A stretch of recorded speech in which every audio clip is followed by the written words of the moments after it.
অবৈধভাবে আধার পোর্টালে প্রবেশ করে ভুয়ো আধার কার্ড তৈরির চাঞ্চল্যকর অভিযোগে উত্তর 24 পরগনার মিনাখা থানার বকচোরা বাজার সংলগ্ন একটি জেরক্সের দোকান থেকে দুজনকে গ্রেফতার করেছে বসিরহাট পুলিশ। ধৃতদের নাম বাকি মিল্লাও, আব্দুল মাতিন মণ্ডল। পুলিশ সূত্রে খবর, দীর্ঘদিন ধরেই ওই দোকানের আড়ালে বেআইনিভাবে আধার কার্ড তৈরি করা হচ্ছিল।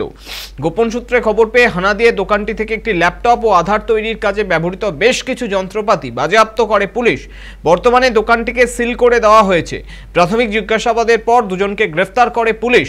শুক্রবার ধৃতদের বসিরহাট মহকুমা আদালতে তোলা হয়েছে। তাদেরকে 10 দিনের পুলিশি হেফাজত দেওয়া হয়েছে।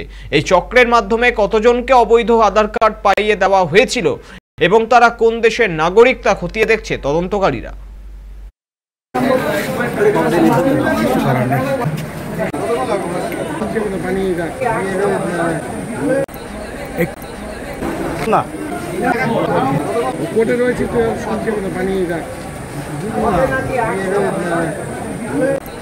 একটু